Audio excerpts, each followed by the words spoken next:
Comic Book Friends. I'm Travis. And I'm Ethan. And this is No Capes, where we talk about books that don't have to do with superheroes. And we have a lot of them. This is for the week of May 20th, 2015. Yep. Let's just roll right into it. Okay, we're starting out with The Kitchen, number 7 of 8. Yeah, penultimate issue, using that fancy word again. Oh, yes. Yeah. I'm enjoying this book. I mean, no particular issue or thing is like blowing my mind or anything like that.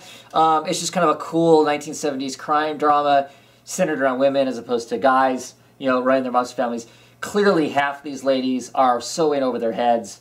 Some of them I think are still clueless. You know, they're kind of going with the punches, but don't realize just how much some of the other ladies, like Raven and whatnot, how deep they have gotten into the stuff that's going on. And so I'm really curious to see how it ends. I can't imagine it's going to end well. Nope. I mean, they killed some key people that have been kind of keeping them alive. And I just suspect either they're going to kill them each other or the Italians are going to take them out. Yep.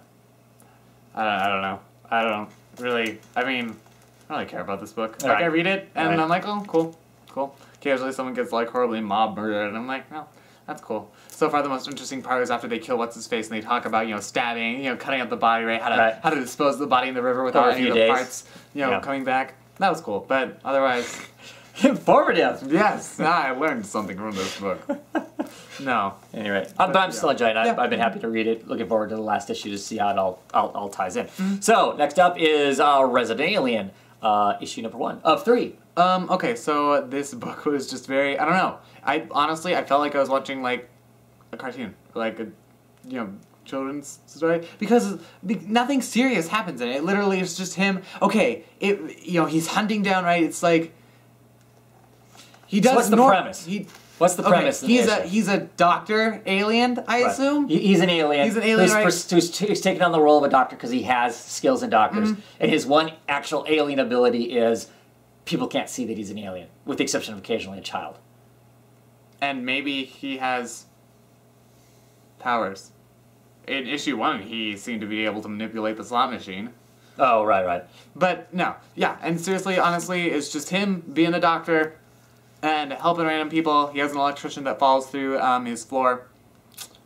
And he's searching. There's this author of this old 1960s, you know, esque spy book series that he likes. He's a collector. Mm-hmm. He's a collector of 1960s pulp spy novels, and so he purchases this one and hears that the author, one of his specific favorites, is apparently a local author. Lives in the town. So now he's on a search for that. Yep. And in the process of that search, you know, he comes up kind of dry on that, and he has an electrician working on some stuff. Electrician falls through his roof, exposes a briefcase that's up in the attic that potentially is going to have some extra drama attached to it. This is a mini-series. There have been mini-series of it before this, which I have not read. Typically, the character ends up helping the police department solve murders, because there's a small enough town that he ends up being the coroner also. So he ends up, you know, examining the bodies and saying how they died or whatever, and helps him. Yeah, that was fine. I thought it was amusing. Just the fact is because it's not your typical story in the sense of, you know, somebody's been overly butchered in some crazy ritualistic way, and they gotta go, you know, search for some, you know, dark, deep drama and whatnot. I didn't think it was bad. It was just... There's a mystery here, but there's no life and death consequences. It was just fun and light. It felt like a children's show, which wasn't bad. It was well written, and I liked the art. So, and I liked the main character. Yeah. I liked it. That was fun. Next up we have Drones, issue 2. You can drop this book anytime. Anytime. I think it's only 4 issues, so I'll probably end up getting the rest of them just for the kicks and giggles, I guess. I will be avoiding this exposure to the, comics experience? Comics experience. From IDW. More than likely, I will be avoiding any other product that they help put out. Just because it's just not good or interesting. I'm not really excited about it. The issue... kind of think in this issue, it doesn't really cement anything else for sure. It hasn't explained how people teleport. Yeah, it doesn't explain how they teleport, except that it sounds like, the guy that blows up in the first one, there's all he sees for a brief second what might be the afterlife, but it looks like it's just actually the amusement park. Right. We don't actually know how any of this is working still, so. Right. How they can go from being in Afghanistan about ready to have a missile strike on them to right as the missiles are striking somehow to the terrorist. Somehow they end up in the theme park in Las Vegas, the terrorist themed hotel in Paris, yeah. And clearly they do the stereotypical thing where an actual terrorist attack is happening in the theme park, and so everybody just thinks it's part of the show. Part of the routine, yep. So, yeah. How cliche. Yeah. I hate cliches. That's all I have to say about that book. Dark Horse Presents, issue number 10. I probably should have looked at this one. I don't remember anything that happened to it. It was a good time. Some people got shot. Well, sure. The Dream Gang. The Dream Gang is still just really weird. Definitely an acid trip. I don't know if there's that many. The detective story. That one was interesting. Well, it's going to be its own book now. Okay, cool. Because it ends this one saying, yep, more than likely, yeah. Cool. Yeah. Usually there's one that's like really, really weird and fun. I like it, but I don't think there was one this time. I mean, besides the Dream Game, but the Dream Gang is just. Yeah, the Dream Gang is pretty wild. I'm trying to think what'll happen because there's the first. The suit. That one was okay. Yeah. Okay. This one. This is what the detective. What the heck's it called? Where she with the. I want to know what it's called. What is it called? With the prank where she runs out and gets sucked into the toilet and it's kind of horrifying. Yeah. Good God. Awesome art, but that would freak you out, and of course she runs and falls and dies. Because that's a bad day on the toilet, right? Okay. See what else happened. That was Weird Detective. That's what it was. Weird Detective with the aliens. Cool. I'm glad. And our main character is stuck. He's stuck in one of these aliens that look like a Chthonian, creature from the moon, basically. And the alien is in his body, out to meet some sort of goal. And yeah, this is the Dream Gang's always this weird. Is the Dream Gang that they was talking about. It's not bad, I guess. Which is weird. Which is a pretty head trip. As far as... Although, I have to admit, it feels like it's trying too hard sometimes. The Tarzan thing ends in typical pulp, Tarzan fashion. The bad guys get... I do like this panel, though. This page layout here.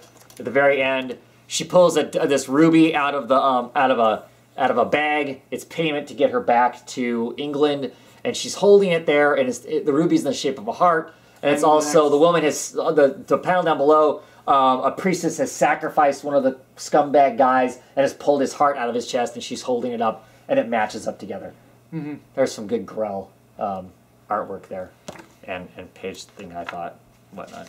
This whole thing, the Burial Brothers was just an odd, kooky, whatever, bump in the night kind of thing. Yeah. So there was some interesting stuff in there. Yep. Next up we have BPRD Hell on Earth. Issue 131. Love the covers. Oh, wait, so I guess it's your turn to go first. I really like Jonathan. I think Jonathan's Johann, I don't know. Right, the German version of Jonathan. Yeah. I really like his character. I think he's an interesting character. I think this is an interesting storyline talking about his humanity. Does he still have it? And last issue there was clearly some conflict between the foot soldiers and him. We didn't know really what the problem was, other than one guy in particular had a beef and was really mouthy, and I just kind of wanted to slap him. I want to slap him even further now, but we are given a sense as to why. I mean, because in this issue, he retells, because Jonathan's dissipated. He's walked out into the... He walked out and lets himself out of the suit, and if he breaks far enough apart, he may not be able to pull himself together again, so he may have committed suicide. So, Kate, who's she's like the head field agent, wants to know what's going on. So this guy recounts what happened. And talks about the fact that they're under fire from some humans. They're firing back. Blow up one of the eggs that's been laid, and they're firing back. And Enos is supposed to be laying down cover fire with grenades for realsies compared to just kind of spraying out some grenades. He ends up being killed. Yeah, he gets shot in the face, and then Johann reanimates his body and then proceeds to blow everyone up. Right. And walks around talking to everybody. So here's their dead good friend that they've done lots of field work with over years of time.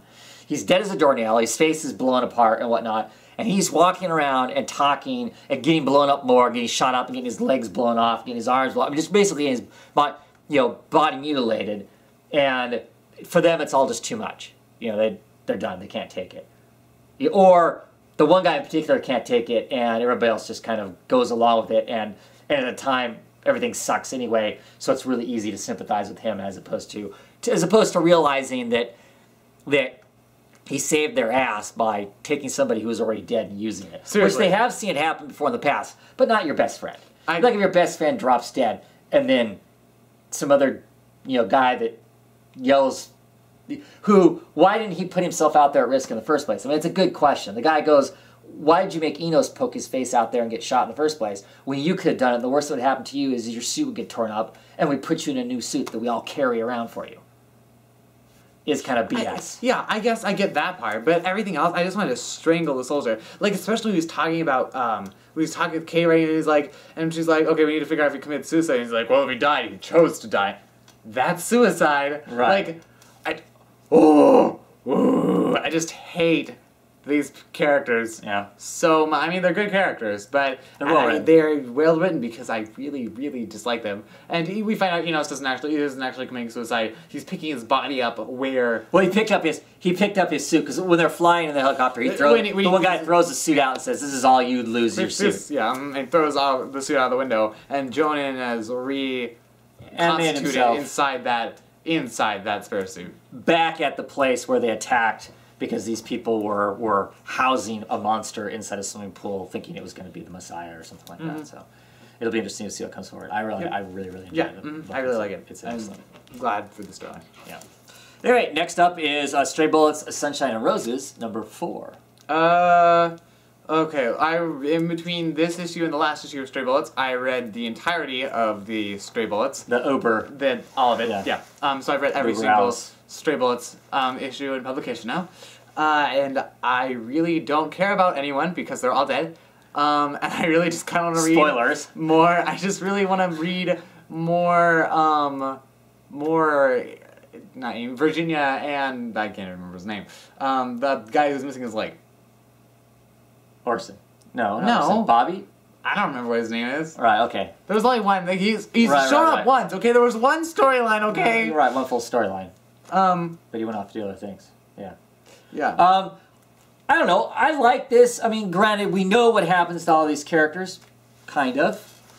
Except for Beth. Beth is the only character we don't know. Right. But it was still enjoyable because it's cool to see bits and pieces of how these people got to the end game. Yeah. But I don't think we've seen all of the end game yet. No. We've seen a large chunk of it. We've seen huge bits. And of course, the way this whole thing is always written, each issue is most of the time, sometimes 2 or 3 issues run together, but it's time date stamped of a particular time, and you see what happens. Of course, because we read that Uber Alice thing, we read a large chunk about these characters at the end of their times when they've moved away to another place, but we don't know how they ever got there, really. We don't know what all transpired to get Beth and her friend and Orson and all of them. I assume at some point we'll find out what exactly happens to Nina's boyfriend.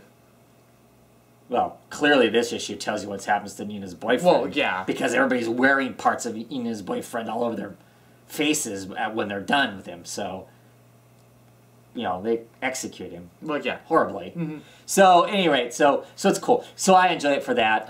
Continues to be the kind of modern, noir, dark, depressing stuff that Stray Bullets is. Which I'm totally, about that. You're totally about dark, depressing. I like dark and depressing. Okay. Next up is Trees, issue 9, finally.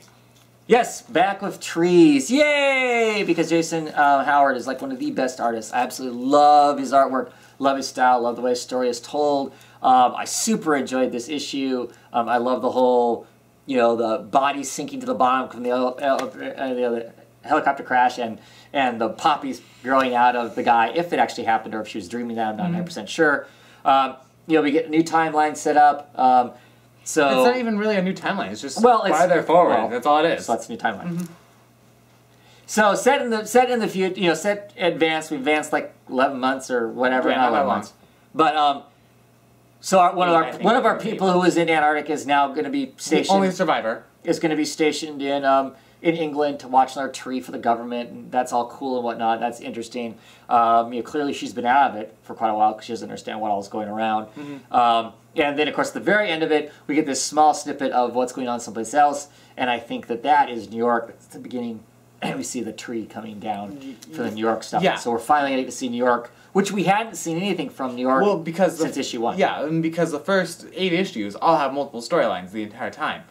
Right, but issue 1 only had New York thing, and it was only done. had New York, but all the rest of them have had multiple storylines, and we're back to, it looks like... Well, most of those storylines ended Yeah. in issue of... Ooh. Well, parts of them ended. I mean, some of them obviously ended definitely, but there was like 3. There was the Antarctica one, the Spanish gangster one, Central American but that gangster ones. But that kind of Italian. Yeah. Well, that kinda she's ended. still around. Sure. But I feel like to some degree that ended. But we'll see. And then obviously now the Antarctica one, which we're reading. The China one too. Violently ended also. Yeah, everyone gets dead.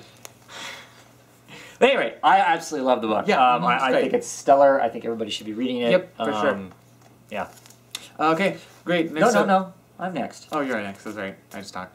8. I'm really sad. Issue number 4. I'm really sad this isn't ongoing. I don't know how long it's going to last. I don't know how long you'll be able to maintain this storyline. I know.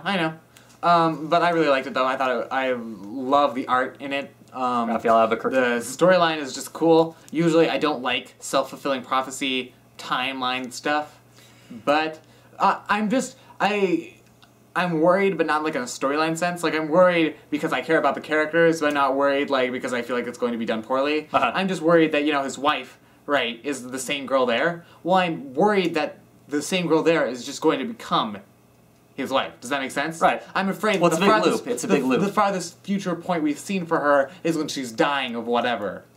Yeah. So, I don't know. Hopefully she gets cured and it doesn't end terribly, horribly depressing, because I like all these characters. Shut Dad. No, but I really I like dark and depressing. I hope these people all get rosy, happy lives. Well... make up your mind. Well, that's what makes dark and depressing better. It's like contrast, Dad. I like contrast. Okay, cool. I don't like black. I don't like white. I just like gray. Gray's a really nice. Anyway, there's no contrast in gray. maybe it's like snow gray and charcoal gray. Okay, you're reaching. Anyway, what else? No, I really. The king dies in this issue, which is too bad because I felt that's. Well, no, it's just the usual thing. The superior lackey takes out the one in charge, right? Because he's the one who really runs stuff. And also in this issue, if you didn't clearly know who the bad guy was, they make him an SS pilot, from World War II, not only to cement the fact he's the bad guy. Not only is he a terrible, horrible human being, but he's also like the world's enemy, terrible, horrible human being. Right. He's like the top... damn. We need a nationality to make this guy villain, but we also need something that's set far enough back that it's not racist. He's a German. Yeah, in the he's SS. a Nazi. Yeah, he's a Nazi. Great. He's a Nazi. Oh, well, okay, which, no, it makes sense. I mean... Sure. Just makes it easy. Yeah, I'm looking forward to seeing what happens, because I like it, and I think it's interesting, and I like the art. Yeah. And the story. Yeah, great. It's gonna be cool. Okay. What's next? Next up is Letter 44, issue 16. Things continue to get complicated. Like, literally every single issue, we're like, oh, waiting. Oh, some troops get blown up. Germany sucks. God damn it, Germany. Oh, well, I'm sensing a reoccurring theme here. And then America starts wrecking everything. It's super plain for a long time, right? And then all this intense stuff happens with the Chandelier, right? The crew on the whatever it's called. And then we jump way far forward in the future. Because suddenly, like, the next time we see the world after getting all this, like, world, space, right? America is bunker bombing England. Right. Like... And England, I mean, past the Revolutionary War, is one of our longtime bros.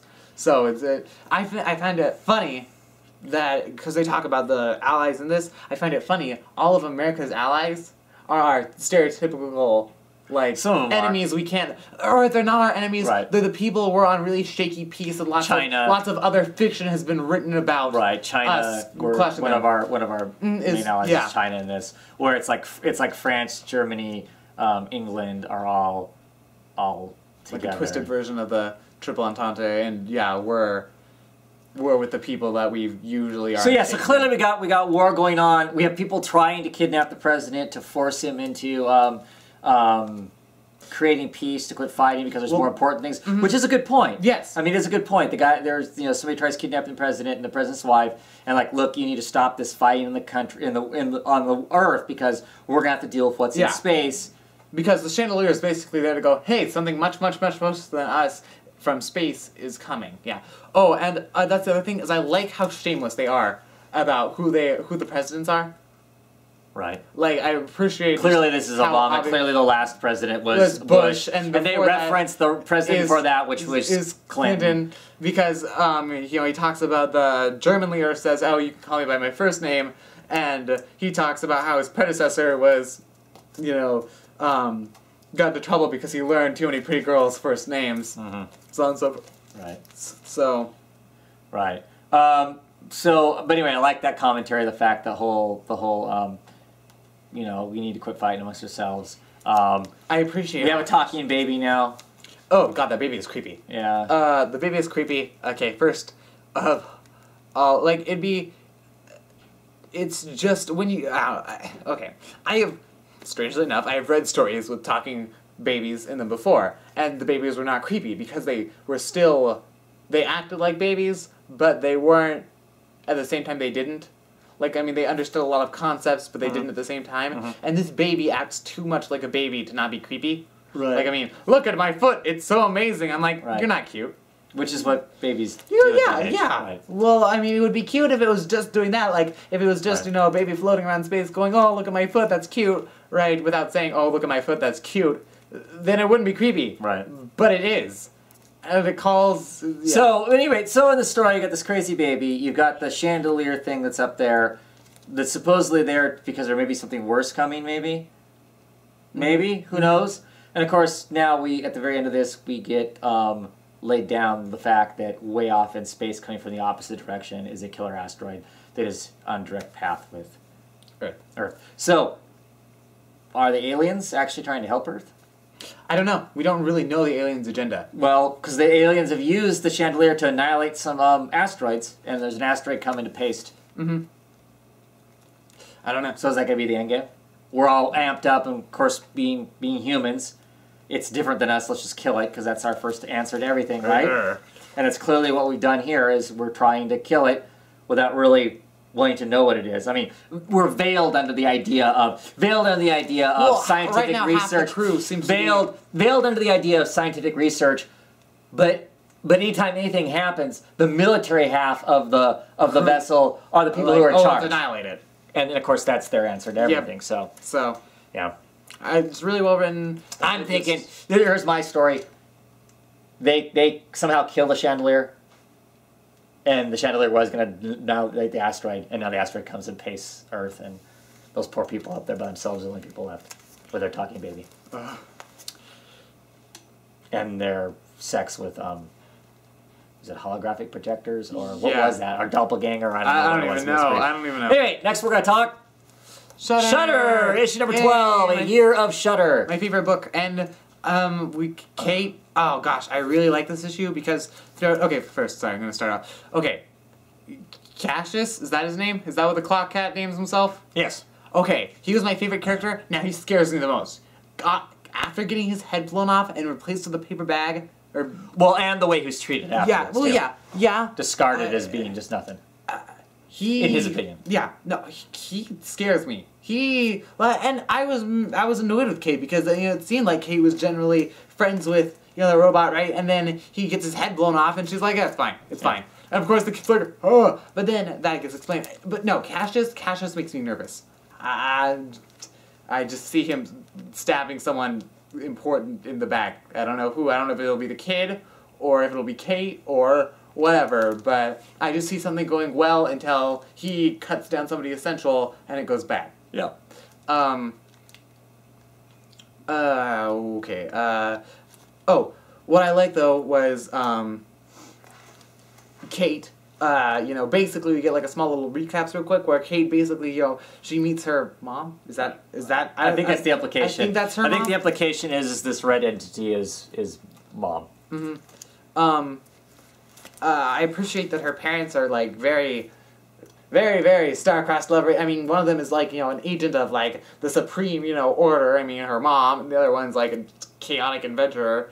So I appreciate that. But Kate basically says, "Hey, you guys suck. You guys have kind of, you know, we get this long, drawn-out story about in this issue about how society wouldn't function without Kate's mom and this other group of people who are high-minded enough to create society and keeps everybody. They maintain order to keep everybody in line, because if they didn't do that, it would all. We as base humans are totally savage. We're gonna fall down to base nature and we're gonna wreck everything. Which I guess I understand. No, exactly. And that's what Kate says. That's what Kate basically goes. No, fuck that. Right? Not about, you know, fuck that noise. Not about this life.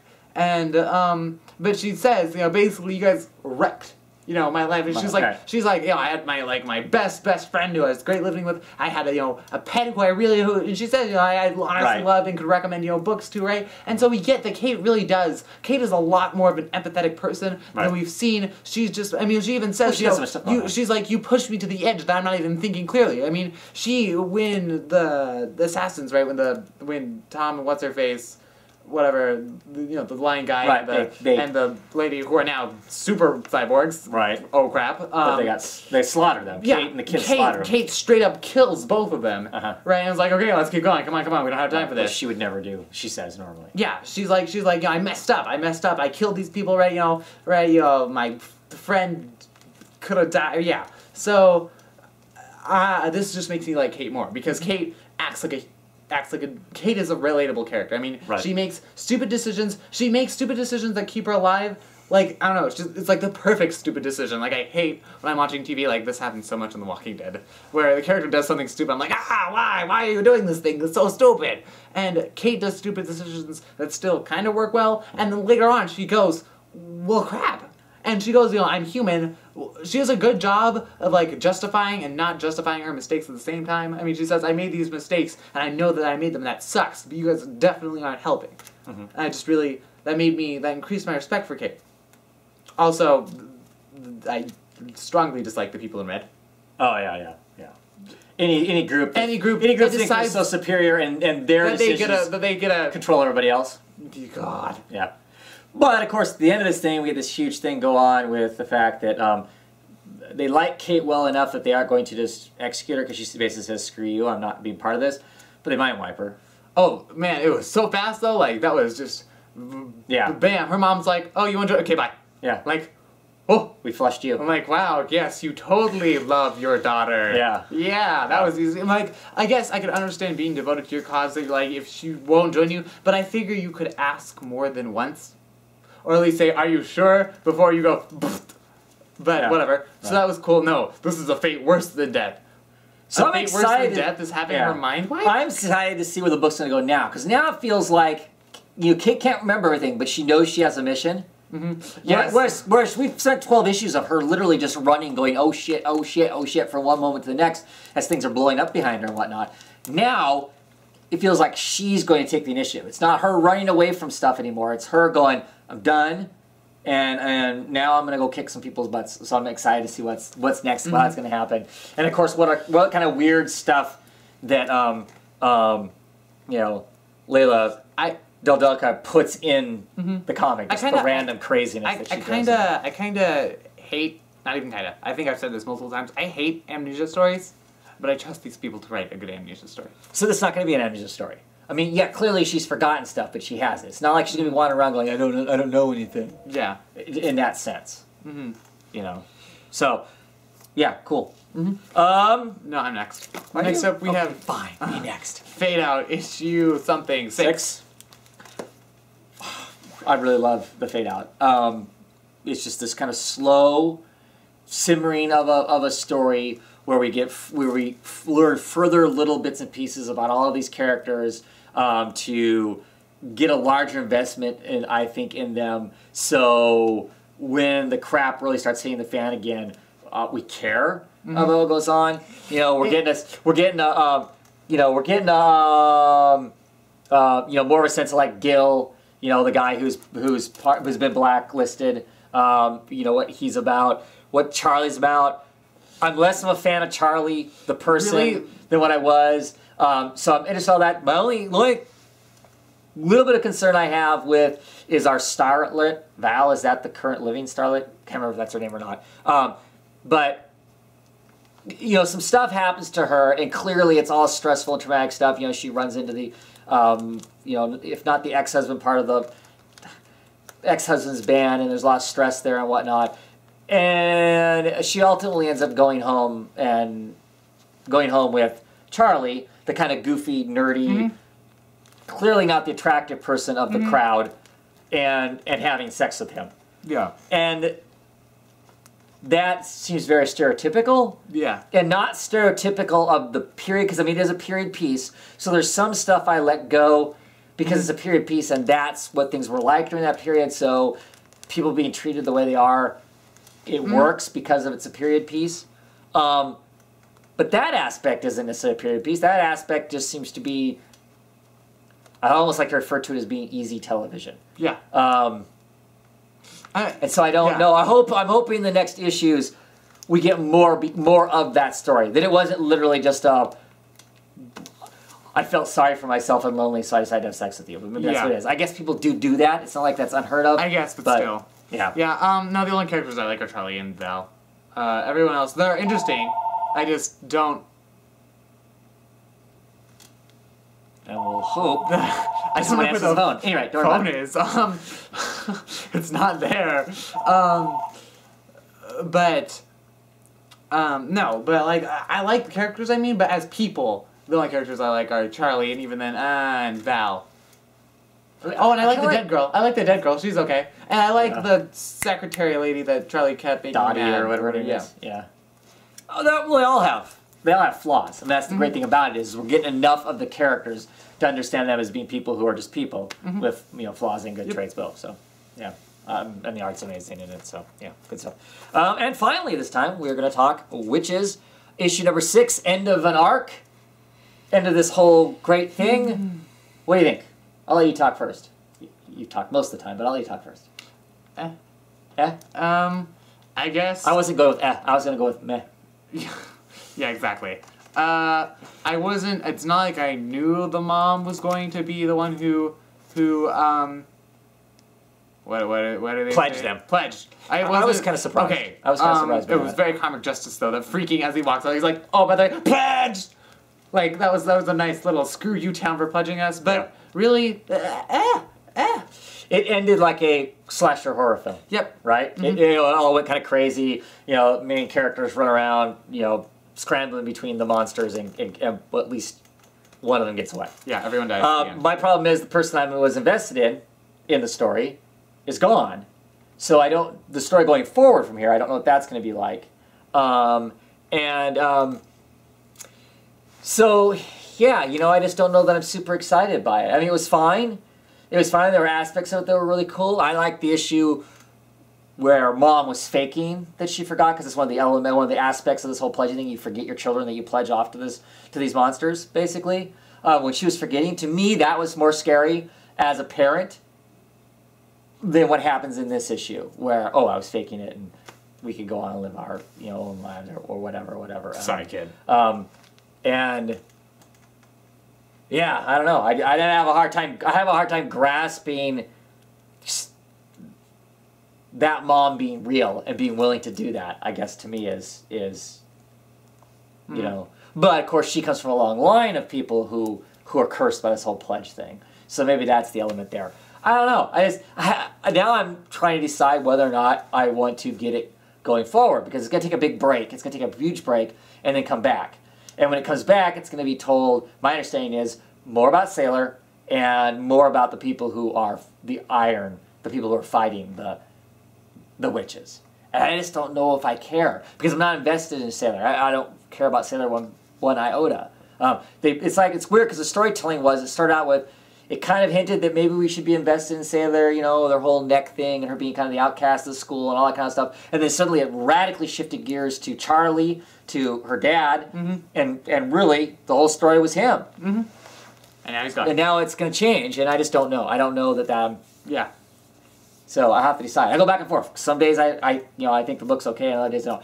absolutely hate the coloring still in the book. Yep. Though. That, other than the coloring on the cover makes sense with the blobs of color that are on it, the blood red spatters. But beyond that, the coloring inside is still infuriating.